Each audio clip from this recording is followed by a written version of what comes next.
洞察局势，开启视野。这里是火力早报时间。伊朗革命卫队发言人身亡 ，A10攻击机投入海峡实战，猎杀伊朗快艇。特朗普考虑降级对伊朗军事行动，英国解除基地，打击海峡目标。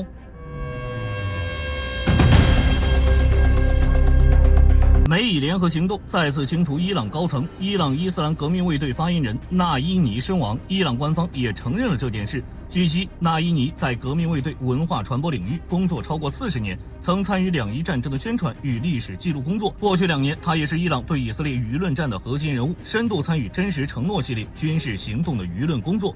在纳伊尼身亡后，伊朗迅速开展复仇行动，动用卡德尔和霍拉姆沙、赫尔4等多弹头导弹，袭击了以色列海法、特拉维夫等军事基地。面对伊朗对霍尔木兹海峡的封锁，美军也采取了新行动。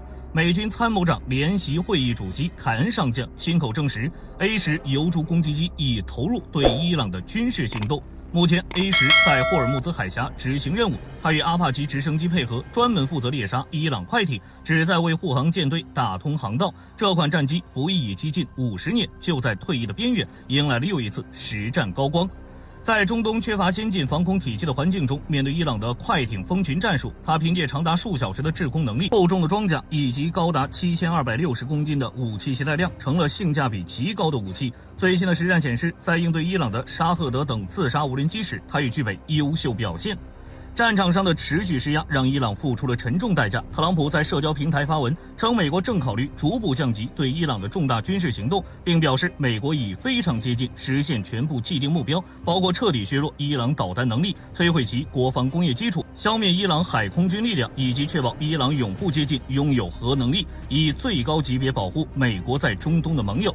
他同时宣布，霍尔木兹海峡的守卫责任应由使用该海峡的国家来承担，美国不再承担此任。若受邀协助，美国愿意提供支持，前提是伊朗的威胁仍然存在。在白宫记者会上，他进一步点名日本、韩国等国，表示在霍尔木兹海峡方面，这些国家应该承担更多安全责任。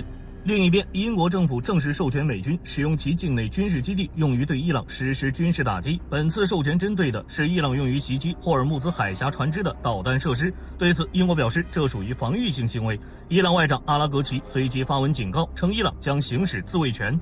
英国首相斯塔默此前曾拒绝美方请求，但在伊朗发起报复性打击后调整立场，逐步扩大授权范围，涉及基地包括英国本土的费尔福德皇家空军基地。反对党保守党将此举称为史上最大的政策反转。今天的早报到这就结束了，后续局势如何演变，火力军将持续关注。下期见。好的，各位观众朋友们，我们频道一直在聊真实的军事资讯和武器装备，后台也经常有朋友问，有没有值得推荐的入门级模型？今天就和大家分享一款近期接触到的产品。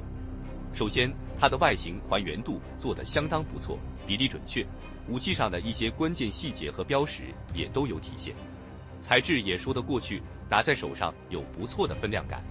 其次，它具备一定的可动性，对于理解基础操作原理有一定帮助，让它不仅是个静态摆件。综合它的做工和可玩性来看，价格确实比较亲民。对于想入门模型收藏，或者单纯想在桌上贴一个摆件的朋友来说，是一个性价比很高的选择。商品链接已经给你们上了，感兴趣的朋友可以自行了解。